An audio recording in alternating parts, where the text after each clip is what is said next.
Buenas noches.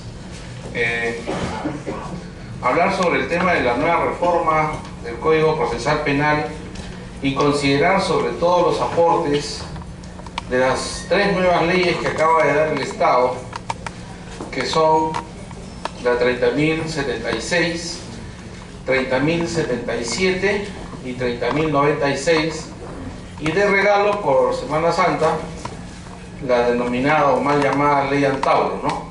Serían 4. El sistema penal necesariamente está variando, el esquema original del nuevo Código Procesal Penal también está variando a raíz justamente de estas modificaciones que estamos haciendo mención, tanto en la Ley 30.076 como en la 30.077, que son de consulta obligatoria.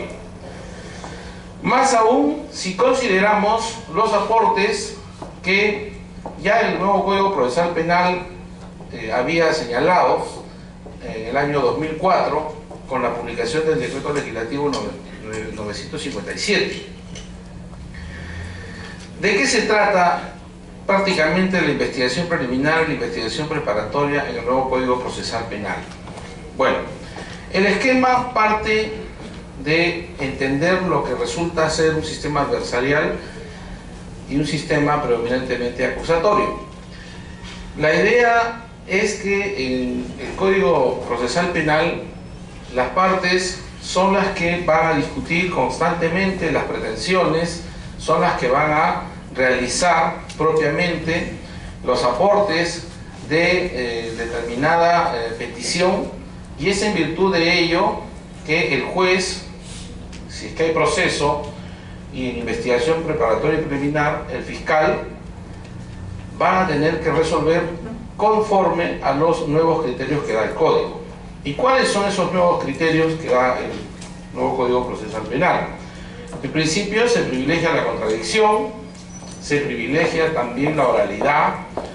En este modelo procesal es muy importante que las partes tengan por abogados defensores a personas que tengan bastante predisposición a la oralidad. Yo, por ejemplo, estoy siendo testigo que ahora hay abogados que solo son contratados para hacer informes, como que hay otros abogados que son contratados para hacer los escritos, y hay abogados que solamente son contratados para determinadas etapas del proceso. Por ejemplo, a nivel de investigación preparatoria y preliminar son muy buenos, pero no lo son para juicio oral. Y hay abogados que son muy buenos para hacer informes ante las salas, por ejemplo, a nivel de casación, son expertos en casación, es decir, se van creando subespecialidades para los abogados. Y eso va a depender mucho de el perfil que cada abogado haya ido cultivando. A quien le gusta escribir, por ejemplo, son los que básicamente van a ser llamados para los correspondientes recursos, siempre y cuando los recursos no se tengan que hacer a nivel de audiencia, porque ahí sí es fatal. Usted plantea el recurso a nivel de audiencia y de inmediato el juez le invita y le diga, a ver, fundamentelo oralmente. Si no se ha preparado, si no tiene el perfil de oralidad, lo más probable es que el recurso le salga mal. Entonces, qué importante es, y adicional a eso tienen que enfrentar a dos personas que cumplen roles distintos. Por un lado, al representante del Ministerio Público, que cierto entrenamiento tiene, y también a los abogados de oficio, que también tienen un entrenamiento mayor que, por ejemplo, el abogado particular. Y hay audiencias incluso a nivel de juicio oral, por ejemplo, en el que la defensa muchas veces no cumple su rol, y el juez lo que hace es paralizar el proceso y señalarle públicamente a la persona que está siendo mal defendida que mejor cambie de abogado y que va a posponer toda una semana, porque la defensa viene haciéndose de manera muy ineficaz, y que eso a la larga va a perjudicarlo en el proceso. Imagínense eso a un abogado en acto público, filmado, grabado, y además con opción a que eso pueda ir al colegio de abogados. Por lo tanto, el nuevo proceso trae un nivel de responsabilidad. Por ejemplo, a nivel de la investigación preliminar, que es una de las fases que por ahí muy pocas veces todavía los abogados defensores y muchos en general, sobre todo los señores fiscales, han malentendido con el viejo modelo del Código de Procedimientos. En el nuevo modelo la cosa es muy simple.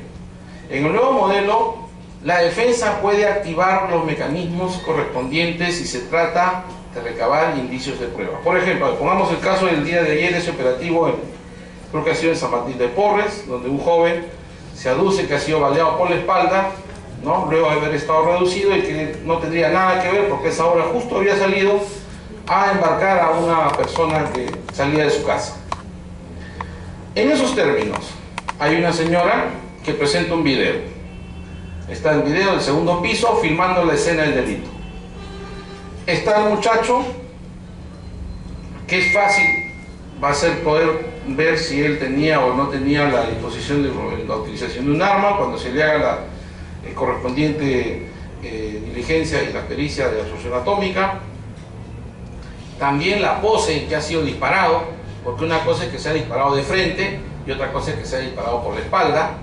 La altura en la que ha sido disparado, por ejemplo, si la persona está agachada y yo le disparo, lo más probable es que la zona del disparo sea en una posición de ángulo de entrada, ¿no?, del proyectil de arma de fuego, que va a ser muy distinto de alguien que está corriendo o de alguien que está parado. Entonces, cuando uno entra a esos detalles en investigación preliminar, es obvio que la actividad que cumple la defensa va a tener que ser desde el inicio muy proactiva.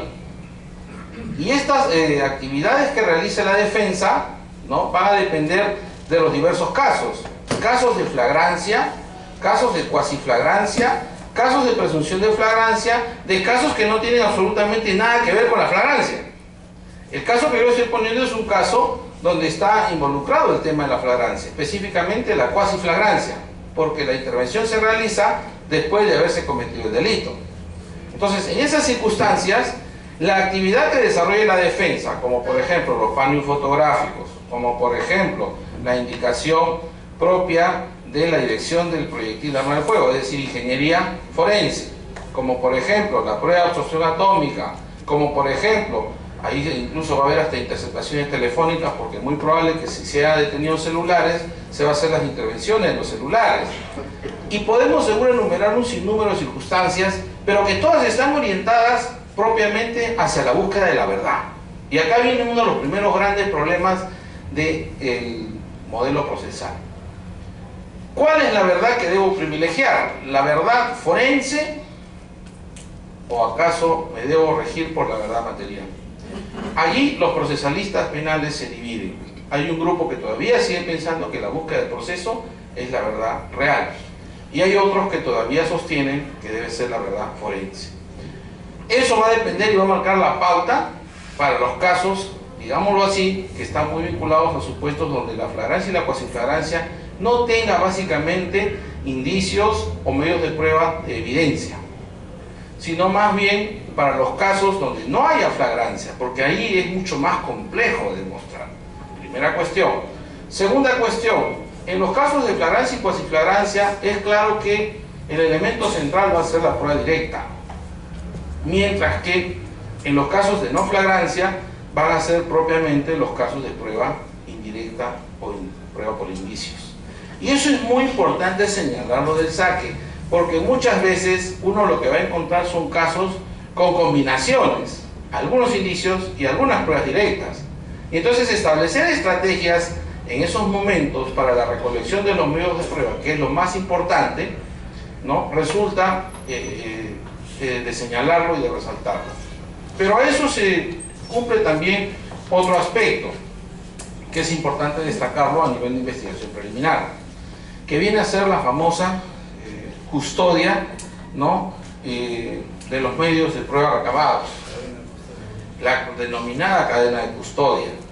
Porque cuando esta cadena de custodia adolece de defectos y de vicios, la mejor investigación o la mejor recolección de medios se puede ir, ¿no?, al tacho, diríamoslo así, en términos muy prácticos. Por eso que es relevante, bajo estas circunstancias, establecer que esa cadena de custodia, ¿no?, debe ser lo más seriamente elaborada posible.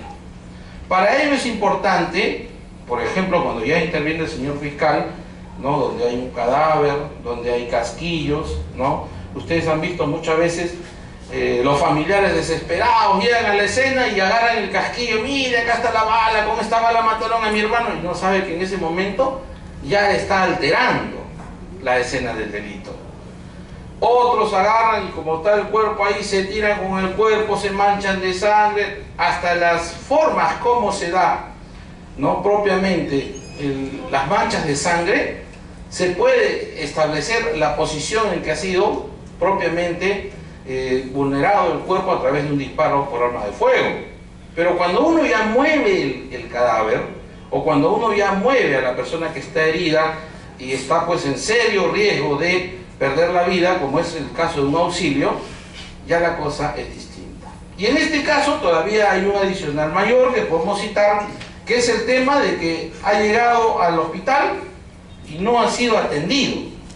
Y hay un testimonio de un vigilante que le ha contado al familiar, una testimonial, en el que se señala que mientras el policía estaba herido en la pierna y el otro estaba muriendo, le han dado prioridad al policía por encima de la otra persona.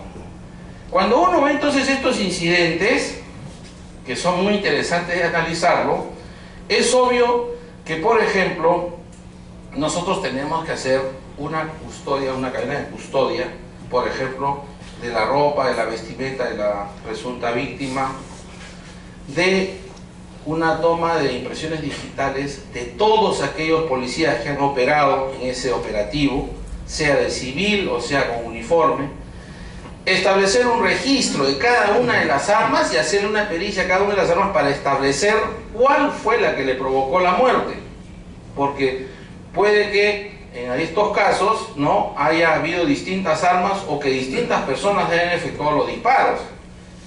Y a esto hay que esperar todavía el protocolo de necropsia para poder establecer cuál fue la causa final de la muerte. Si fue el primer disparo, si fue el segundo disparo, si fue el desangramiento por el tiempo que no se le dio la atención. Es decir, hay muchas situaciones que contemplar. Pero el nuevo modelo procesal justamente te permite interactuar ya desde el inicio propio de esta etapa. A lo que antes en el Código de Procedimientos era un poquito complejo, ¿no? Por ejemplo, me acuerdo que cuando íbamos a realizar alguna diligencia con la policía y uno llevaba una cámara fotográfica y empezaba a tomar fotos, el policía te decía, oiga, guarde. Señor, pero estoy tomando fotos. No, señor, acá el que puede tomar fotos soy yo, usted no. Y cosas como esas, ¿no? O alguien, por ejemplo, empezaba a filmar de la misma forma. Hoy en día eso ya, digamos así, en la forma en que se entiende el proceso, de una manera proactiva de la defensa y protegiendo el tema de la verdad material, no habría ningún problema en que ya desde esa etapa se puedan hacer ese tipo de filmaciones a fin de ¿qué? A fin de salvaguardar la verdad y la forma en que se han venido dando la recolección de los hechos. Por eso es muy importante la actitud proactiva de los abogados.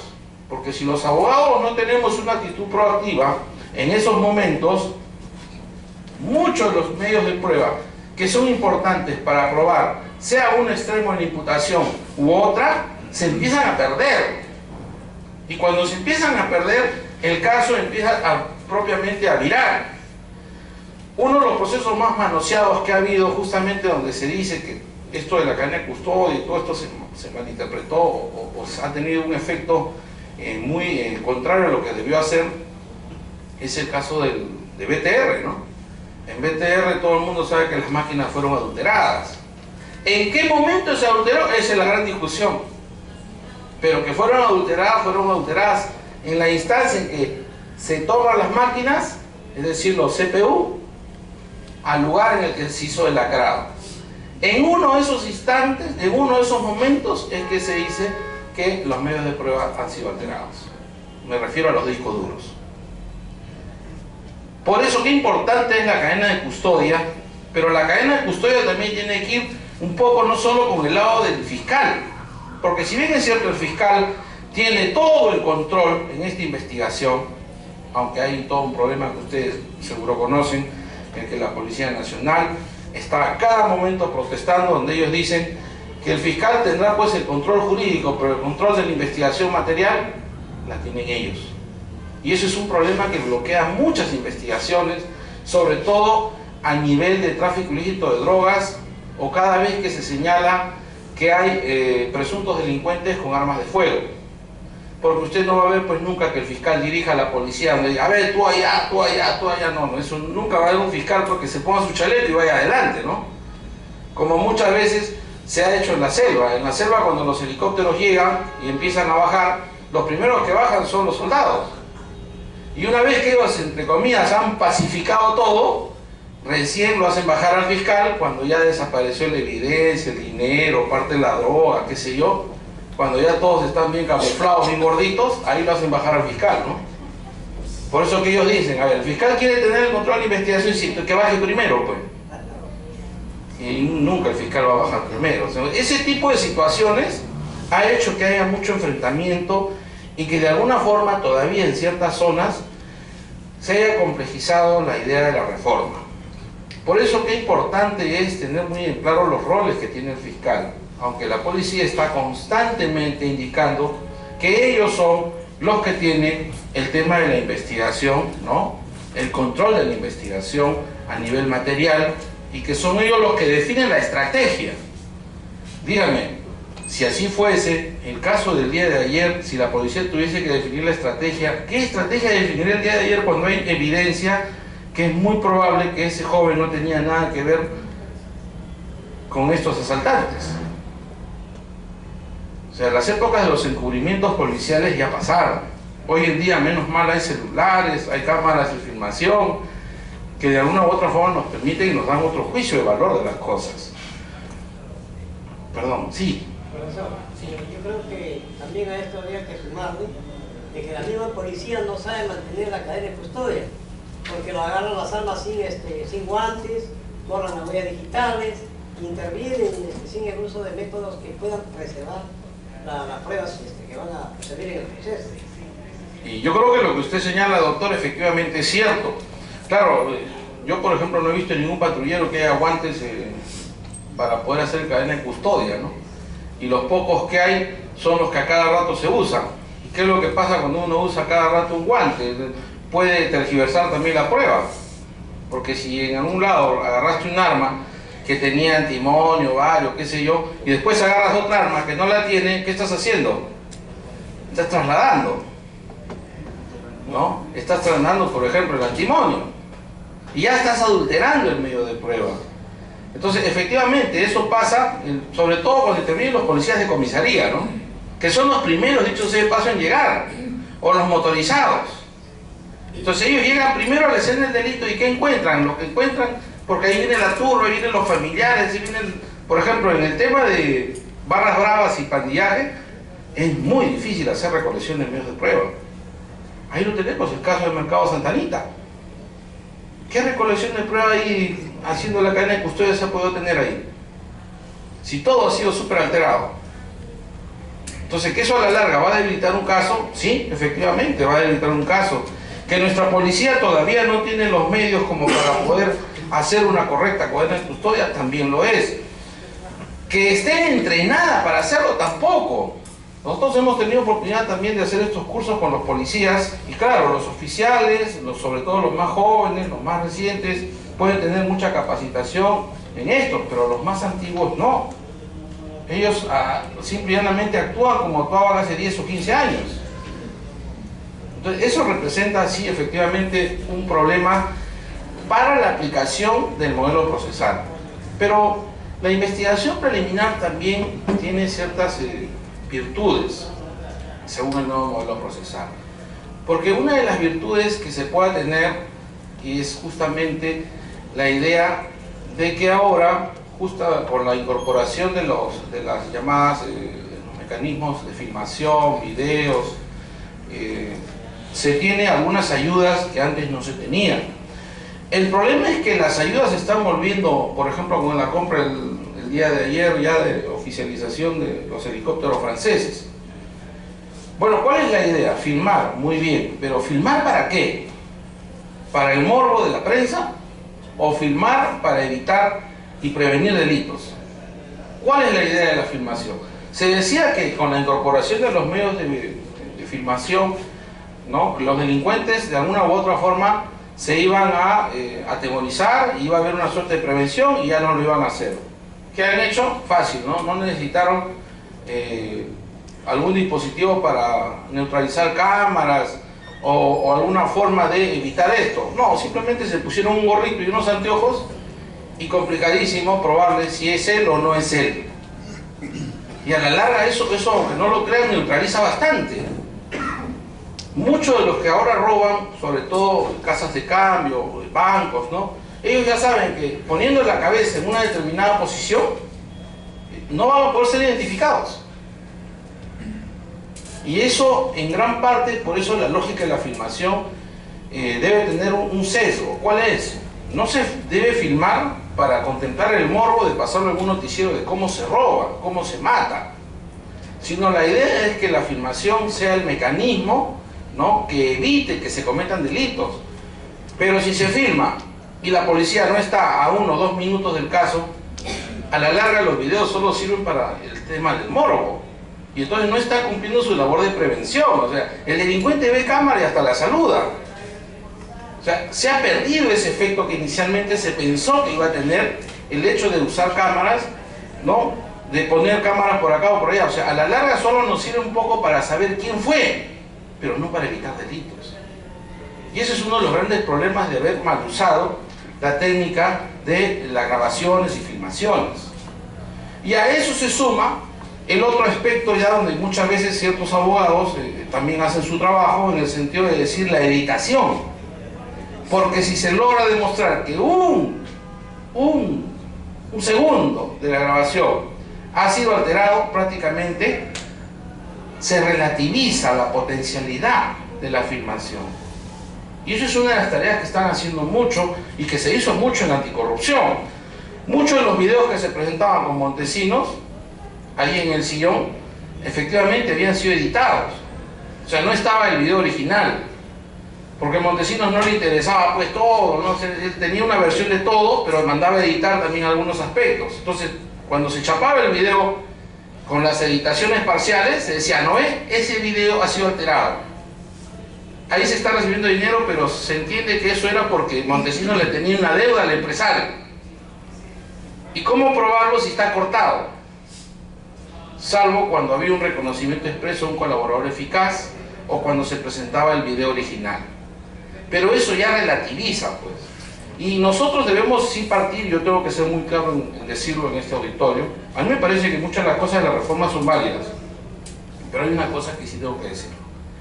El nuevo Código Procesal Penal no se preocupó por la criminalidad organizada. Por eso es que ahora ustedes han visto una ley 30.077 y 30.076 de seguridad ciudadana, donde hay una cantidad de modificaciones. Que a la larga, esas modificaciones lo que hacen es relativizar la potencialidad del código, porque si tienes un código que era muy interesante y grande parte de sus artículos empiezan a ser modificados, entonces ya el código ya perdió su sentido original.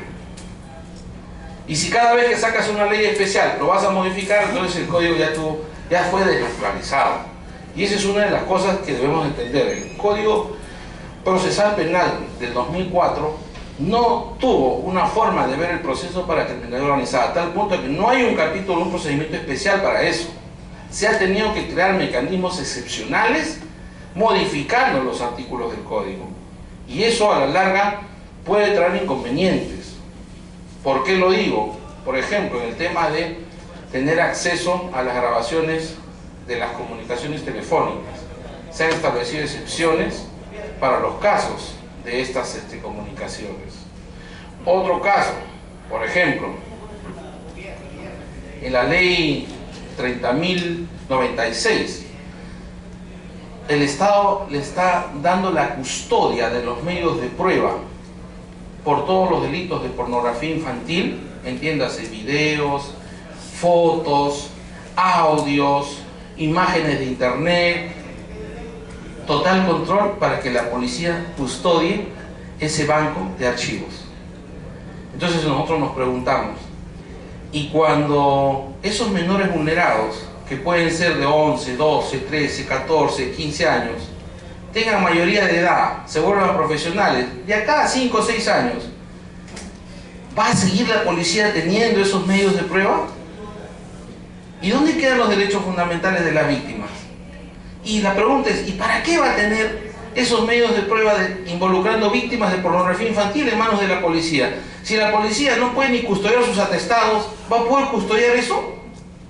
O sea, eso es peligrosísimo, que la policía tenga ese tipo de información. No de delincuente, porque el delincuente puede estar ahí, ¿no? Pero no, o sea, necesito ver al delincuente en el acto macabro, sexual que está realizando con la víctima, de tomarle fotos desnudo y qué sé yo. O sea, yo he tratado de ver cuál es el sentido y realmente no le encuentro sentido. Eso debió estar en manos del Ministerio Público. Pero en estas disputas que le estamos señalando, de que el Ministerio Público dirige la investigación, que la policía dice que tiene la dirección fáctica y que el fiscal solamente la jurídica, en esos pleitos salen a relucir este tipo de cosas, pues. Entonces uno dice, ¿no? Si el tema de los audios, de las comunicaciones, de las interceptaciones telefónicas autorizadas judicialmente están en manos de la policía y no se manejan muy bien, ¿qué razón se tiene para que ahora toda la información de pornografía infantil, entiéndase, que involucra a terceros y sobre todo menores de edad, tenga que estar en manos de la policía? O sea, yo no encuentro racionalidad, pero eso está alterando el nuevo Código Procesal Penal. Y lo altera porque el nuevo Código Procesal Penal se entiende que existe un mecanismo de custodia. Y los mecanismos de custodia en el modelo deben estar en manos del representante del Ministerio Público y no en manos de la policía. Porque en manos de la policía no se garantiza absolutamente nada. Para empezar, la policía no es un ente constitucionalmente, ¿no?, autónomo en las dimensiones del Ministerio Público. La policía obedece a un ministro, al ministro del Interior, pero no obedece a una modalidad de proceso. Esa es una de las cosas, como por ejemplo, que puedo yo citarlo para ver que el modelo se empieza a desnaturalizar. En el caso de la investigación preliminar, una de las cosas que se venía discutiendo era justamente el tema de los plazos, ¿no? Se establecía que si había plazos, que el código era muy rápido, que ahora las investigaciones son rápidas, y de pronto nos encontramos que no, que la realidad ha superado el propósito que inicialmente se puso de los hacedores del código. ¿Y a qué me refiero? Que en el caso de las investigaciones preliminares, un poco más, y ya se está estableciendo que ya no hay plazo. Y ahora, la idea del plazo va de la mano con la identificación de los presuntos autores, va de la mano con la precisión del delito que se ha cometido, va de la mano con la gravedad y la intencionalidad del mismo. Y cuando se ha percatado de eso y de la suficiencia probatoria que tiene que haber mínimamente para pasar a investigación preparatoria, se percata que haberle puesto un plazo solo era un lineamiento referencial. Porque haber dicho que este código era rápido, en realidad era una falacia. Era rápido cuando el caso ameritaba que se pueda hacer las cosas rápidamente. Pero de pronto te encuentras con procesos como el mercado de Santa Anita o como procesos anticorrupción, donde hay 20, 30, 40 personas procesadas y el código imposible. O sea, solamente ponle a cada diligencia uno por uno y te pasas más de 120 días. Entonces, la realidad ha empezado a poner en tela de juicio muchos de los propósitos originales que se malvendieron con el código. Un código nunca va a ser rápido. El que va a ser rápido va a ser el usuario del código, en este caso el Ministerio Público, si es que tiene las diligencias. Pero acá viene la primera contingencia de las investigaciones preliminares. El fiscal está investigando, por ejemplo, un asesinato, está investigando el vómito, una pericia biológica, en un distrito judicial como por ejemplo Cajamarca. ¿Qué hace? Embolsa propiamente la muestra, y en Cajamarca no se tiene los mecanismos técnicos para procesar esa información. ¿Qué hace? La envían a Lima. Llega a Lima en criminalística y tiene que hacer su cola para que Lima tiene su propia carga, que es todo Lima, luego todo el Perú, entre ellos Cajamarca. O sea, después de todo hace la cola. ¿Y dónde está el plazo? 20 días, 30 días, 40 días, 50 días, 60 días, 70 días, 80 días, 90 días, 100 días, 120 días. Eso fue lo que pasó en el caso Ciro, pues. En el caso Ciro, hablamos nosotros, un grupo que fuimos de San Marcos, una investigación en el año 2011, y le preguntamos a la fiscal, pero si acá está el nuevo Código Procesal Penal, usted ha demostrado ser una fiscal diligente, está prácticamente todos los días viendo el caso, los abogados están acá, ¿qué pasó? Y lo que nos dijo la fiscal fue que simplemente se demoraron 4 meses en aprobar el presupuesto para comprar el kit en Inglaterra. O sea, frente a eso, ¿qué puedes hacer? O sea, tú puedes tener el código más rápido del mundo en tema de plazos, pero si los actores y la burocracia y el modelo, es que el modelo se hizo, pero no fue como en otros países, que usted saca el modelo y luego das una vacatio legis. Una vacatio legis a fin de implementar la futura aplicación del modelo. Acá, ¿en qué consistió la implementación? Que era visible en Guaura la implementación. ¿En qué consistió? En mover mesas y en poner sillas de una posición ahora a otra. Porque no hubo local nuevo, no hubo adecuación nueva. Todo eso se ha ido haciendo en el camino. Por ejemplo, ¿no? Nos llevábamos, para que sea esto gráfico, con un grupo de estudiantes nos fuimos a visitar Ica. Todos hablan de la carpeta procesal, ¿no? Seguro ustedes también han escuchado la carpeta procesal, al diablo el expediente, ya no cultura de papel. Esa idea se vendió al inicio. Entonces un alumno le pregunta al fiscal, señor fiscal, tengo una pregunta.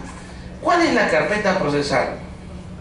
El fiscal se voltea y abre los anaqueles al estilo antiguo, 1, 2, 3 y 4. Y le dice, esa ruma de papeles que ves, esa es la carpeta. Pero a mí mi profesor en clase me dijo que la carpeta ahora era pequeñita. Sí, hijito, esa es en la teoría, esta es la práctica. ¿Qué caso era? Un caso vinculado a los Sánchez Paredes. Cuando uno ve eso, entonces se percata que los temas de la investigación preliminar tienen un sentido, pero que finalmente es el aplicador el que va a realizar. Y muchas de las diligencias que se puedan hacer al inicio se demoran porque el aplicador, como yo lo decía hace un momento, no ha tenido la sapiencia de implementar los laboratorios, por ejemplo, para procesar la información. Y mucha de la información de los más de 16 distritos judiciales donde está vigente el nuevo Código Procesal Penal tiene que venir a Lima. Porque ni siquiera las universidades tienen el instrumental para procesar ese tipo de evidencias. Sobre todo las pruebas biológicas. Cuando uno ve entonces ese tipo de tecnología de vetusta y que de alguna u otra forma depende de Lima, sabrá por qué en diversos lugares del país no opera el modelo. Profesor, sí. Lo usted está hablando en ese extremo, o sea, pero hay otro extremo que, o sea, hemos mencionado la parte de la cuestión de la fiscalía, la policía, que ahora se cree más y que simplemente afecta los derechos fundamentales de las partes. Pero hay otro actor que es en los derechos que usted ha mencionado, que es corrupción de funcionarios, que es la Contraloría.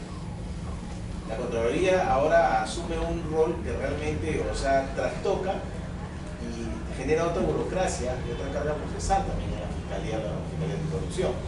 Porque ellos asumen ya una posición de acusadores y sin haber evaluado. Y lo más penoso es que, por ejemplo, regularmente en lo que es corrupción, en los procesos de selección, hay un veedor del órgano de control ahí. Y siguen asumiendo el rol de que los funcionarios, o sea, se han coludido, o sea, ellos ya determinaron que se han coludido para afectar al Estado. Eso en los 3 casos que estoy viendo es el mismo tópico, ¿no? O sea, o desconocen o simplemente no asumen, o sea, su posición de la etapa administrativa que conlleva los informes y que se ratifican todavía en el contenido del informe. A ver, ¿qué puedo yo mencionar sobre los procesos anticorrupción? Bueno, en su momento me tocó ser procurador. Que cuando íbamos a juicio, después de 8 o 10 años de proceso, nos percatábamos que el que había hecho la pericia era un economista. Era un abogado con estudios de economía. ya, una pericia contable. Y entonces salía pues la defensa y decía, señor, ¿usted es contador? Sabiéndolo, no.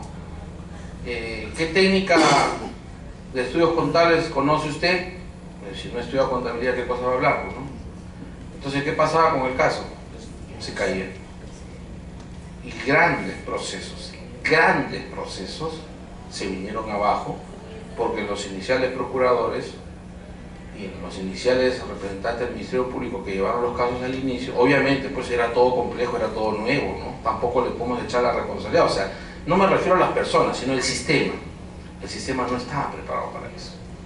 Frente a eso, me acuerdo que en el 2012 el doctor San Martín consideró que no era posible que las pericias del REPEG, los peritos del REPEG, que son Superman, porque hay un caso que recuerdo mucho, el expediente tenía 100 tomos, faltaban 2 semanas para que termine el juicio oral y nos habíamos percatado que faltaba una pericia. A pedido de parte, ¿no? El acusado solicita que se practique por su derecho de defensa una pericia, y uno de los peritos del REPEG asiste y dice, ¿usted puede realizar la pericia de los 100 tomos? Sí, por supuesto. Ah, muy bien. ¿En cuántos días? En una semana. Nosotros pensamos, estábamos preparando ahí la defensa del Estado contra Fujimori, y todos los días veíamos pues a los que leían los expedientes, ¿no?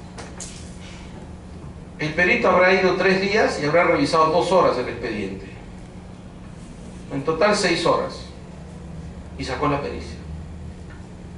Y en ese expediente existía más de 2000 folios vinculados a información contable.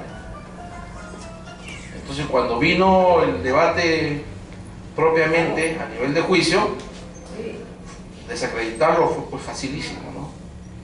Solo con decirle cuántas horas había asistido a trabajar y a la pericia. Entonces, así como eso, se determinó que ese sistema no funcionaba. Entonces, San Martín hace un convenio con Contraloría para señalar que en adelante los expertos en este tema son de Contraloría. Lo que pasa es que lo que usted dice es cierto. Muchas veces las instituciones públicas se estorban unas a otras en la investigación preliminar, porque el uno quiere hacer el trabajo del otro, el contralor, ¿no? O los que están en Contraloría quieren hacer de fiscales. Y cuando hay fiscales que quieren hacer de contralores. Y los roles son muy distintos, porque lo que hacen, efectivamente, a nivel de procesos, por ejemplo, licitaciones, ¿no? Muchas veces para salvaguardar la transparencia de la licitación, uno solicita que venga un representante de Contraloría y que esté de veedor. Entonces, cuando ya hay eso, salvo que usted demuestre que ese veedor es un corrupto, podrá hacer el procedimiento de solicitar que Contraloría se pronuncie.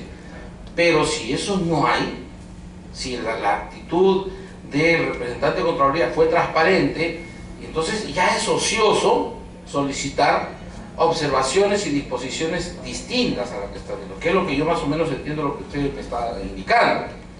Pero eso no existía en el tema de nosotros. En el tema de nosotros, Contraloría ni siquiera había sido consultada. Muchos de los casos se saltaron a Contraloría.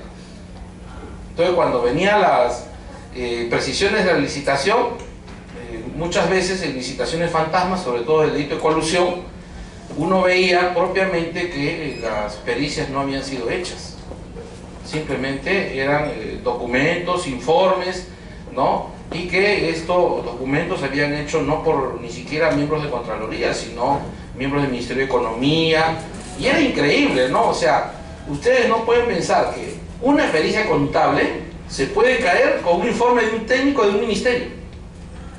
¿Que eso se dio en anticorrupción? Sí, se dio. ¿Pero por qué se dio eso? Por no saber teoría de la prueba. Porque es imposible que un técnico de economía, con un mero informe referencial, pueda establecer situaciones de descontrol a nivel de otro que es el especialista.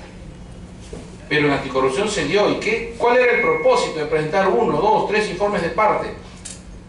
Era básicamente buscar la contradicción y con eso debilitar la potencialidad del informe. y en muchos casos sí lo lograron, porque cuando iban a estas diligencias, muchos de los fiscales no conocían nada de lo que era una pericia contable. Entonces no sabían por dónde empezar el interrogatorio, no sabían dónde estaba la potencialidad del documento, no sabían, lo único que buscaban era la conclusión.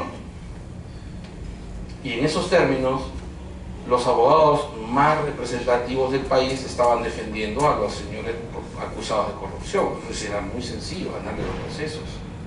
Eso fue una experiencia que en realidad nosotros hemos tenido que aprender, pero veo que no, porque ahora ya Procuraduría tiene otra gente nueva, en anticorrupción, en el Ministerio Público cada rato están haciendo la rotación, han puesto gente muy joven, han puesto asistentes muy jóvenes, gente que no bordea ni siquiera los 28 años, está trabajando en esos temas.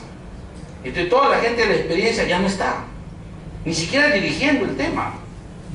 Y eso es preocupante en muchos casos. Pero en la investigación preliminar, usted tiene también algunos propósitos que sí podría lograr, sobre todo manejando los indicios. Porque muchas veces uno busca la prueba directa y pierde el indicio. Y en la investigación preliminar lo que uno debe priorizar no es ni lo uno ni lo otro, sino lo que hay. Y en virtud de lo que hay, usted puede vincular el caso. ¿Por qué lo digo? Porque cuando ya se va a pasar a la siguiente fase, a la investigación preparatoria, una de las cosas que generalmente el representante del Ministerio Público muchas veces adolece es en saber qué cosa va a imputar. Al inicio, ustedes saben que la noticia criminal se da por un medio de comunicación, se da por la comunicación de la policía, se da por denuncia de parte, pero ahí viene el tema. Cuando se denuncia, la noticia criminal viene con 20 delitos y el rol del representante del Ministerio Público es precisar la imputación. Por ejemplo, no puede hacer y decir el artículo 189, numeral 2, porque eso es falaz. ¿Cuántos numeral 2 hay en 189? Hay 2. ¿De cuál de los 2 es? No se sabe. Y eso le da la dificultad que los medios que está recolectando vayan para uno o para otro. Entonces, muchas veces por preocuparse por la agravante, el representante del Ministerio Público se olvida lo más evidente, que probar el tipo base. Entonces, pierde los indicios para probar el tipo base por buscar los indicios para probar la agravante. Y a veces sucede al revés. Por estar concentrado solo en buscar los indicios para el tipo base, deja que todas las circunstancias de medios de prueba para las agravantes se pierdan. Entonces, lo que para todos fue un delito grave, el representante del Ministerio Público ya no tiene cómo presentar un caso grave, porque lo perdió. Por ejemplo, en la escena donde estaba el vómito de la víctima y que podía acreditar el veneno, delito de asesinato por medio de veneno, se valdió, porque no hizo la custodia del lugar. Entonces ya se perdió la evidencia, pues ¿quién puede reconstruir el vómito? ¿Ven? A eso me refiero. Entonces, este tipo de cositas muchas veces hace que se pierda la situación del caso. Y lo otro, el lado perverso, que la policía muchas veces presenta un caso como un super caso y es un caso simple. Lo presenta como secuestro, lo presenta como asesinato, lo presenta como robo agravado en el último párrafo, organización criminal. Cuando usted va a ver, esa es una de las cosas más complejas, es saber crear un agravante con organización criminal. ¿Y por qué lo digo? Por ejemplo, nosotros sabemos que el yakuza ya actúa en el Perú. Uno de los indicios de ser yakuza original son los tatuajes que llevan en el cuerpo. Pero eso es un indicio. Eso no es la muestra de que sea yakuza. Pero el agravante que tiene el 189 último párrafo, por ejemplo, a nivel procesal de investigación, es que dice que sea integrante de una organización criminal. Pero para ser integrante de una organización criminal, lo primero que se tiene que probar qué cosa es. Que la organización criminal exista. Y yo no conozco ni un expediente donde se haya acreditado organización criminal. Porque una vez que usted acredite eso, después recién puede el segundo peldaño, que es la afiliación. si en los temas de sendero luminoso era completamente complicado acreditar esto de un punto de vista de puro derecho, ojo, de puro derecho, al margen de la cuestión ideológica, acreditar injertos, acreditar yakuzas, acreditar mafia rusa, acreditar grupos paramilitares, es sumamente complejo. Lo que les estoy diciendo es que en puridad esas agravantes son solo declarativas, que a la hora de probarlas los fiscales no tienen potencialidad para probar eso. Sin embargo, ahora han creado una nueva ley con bombos y platillos, la llaman ley contra la criminalidad organizada, cuando lo más difícil de probar es qué cosa es una organización criminal, y hasta la han definido, y encima la han definido mal. El artículo 2 de la ley 30.077 tiene la definición que dice 3 o más personas, ¿no? Y su carácter de fungibilidad relativa, es decir, han hecho, por querer hacer una cosa, hicieron otra. En investigación preparatoria es obvio que las cosas entonces se tornan difíciles si es que el fiscal ya no ha precisado la imputación. En la investigación preparatoria se entiende que ya el fiscal cree tener un caso, ya tiene los indicios, ya precisó la conducta delictuosa, entonces va y le dice al juez: señor, ahora sí ya tengo los indicios suficientes como para presentar un caso. Mi investigación preliminar debe terminar y paso al siguiente estadio. Con esta resolución, esta disposición de la investigación preparatoria, es donde uno ahora puede decir que recién se inicia el proceso en el nuevo Código Procesal Penal, lo que era el símil del auto apertorio de instrucción. A partir de aquí, ya el fiscal está orientado hacia algo. Si dijo el delito es asesinato por ferocidad, todo lo que esté haciendo en adelante irá en esa dirección y ya no la podrá variar. La podrá variar en favor, pero corregir para un agravante mayor, salvo que el tema sea bastante evidente, pero es muy complicado ya hacerlo, porque la calificación que ha establecido en la investigación preparatoria ya le marca el paso al fiscal. Él tiene ya que prácticamente demostrar que esa postulación de la premisa que se trata de un asesinato por ferocidad representa el elemento para que él pueda demostrar su caso y a la vez probarlo y ganar y tener su ranking de ganador. Pero si no lo acredita, y ahí vienen las cuestiones que se deban dar, ¿no? Porque, por ejemplo, una de las cosas importantes que se da es la famosa audiencia de control de plazos.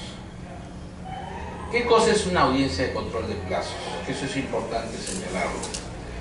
En la audiencia de control de plazos, una de las cosas que se marca es que lo que debemos preocuparnos es básicamente por establecer por qué razones el representante del Ministerio Público quiere más plazos para la investigación.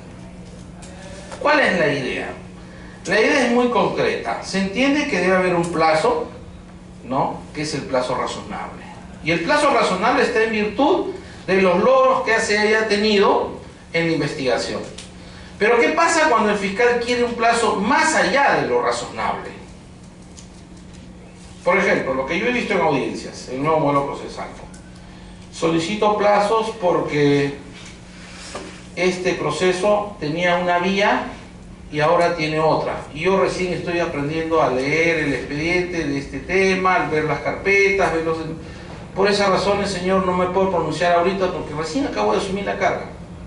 Me han nombrado ayer y ya me dieron esto. Ya. Eso he visto, así en términos risibles, eso he visto que es una forma de solicitar un plazo adicional. Pero cuando el fiscal ya conoce el caso, ya lo tuvo 3, 4 meses, y vuelve a solicitar indicando: yo he oficiado, por ejemplo, ¿no?, a migraciones para que me envíen esto y a la fecha no me han enviado, y para mí este elemento es relevante, la pregunta que le hacen, ahí es donde viene la defensa. Estará la defensa a su costado y le dirá: señor juez, yo quiero establecer, porque ese procedimiento se hace ante el juez, quiero establecer que el fiscal ha tenido 4 meses no solo para oficiar, sino también el fiscal pudo haberse constituido al lugar y haber gestionado personalmente, y no lo ha hecho. Y ahora no sé qué pretende, porque prácticamente me está pidiendo 30 o 40 o 50 días más solo para volver a oficiar. Eso no tiene sentido. Por lo tanto, solicito que de una vez por todas se pronuncie. Y si el juez considera que la petición del fiscal no tiene asidero de razonabilidad, de inmediato, lo que va a pasar es que el juez le va a decir: señor fiscal, pronúnciese. Y con lo que tenga, veremos qué pasa. Y ahí el fiscal evaluará. Y de una de esas incluso se puede desistir al ver que no tiene las evidencias necesarias. Porque si no, al perder el caso, él va a perder su ranking, porque ahora esos rankings también son anotados en el Consejo Nacional de la Magistratura, y de lo contrario, el fiscal puede no ser ratificado si se prueba una gran cantidad de casos en los que él postuló y perdió. Entonces, digamos así que una forma digna en esos momentos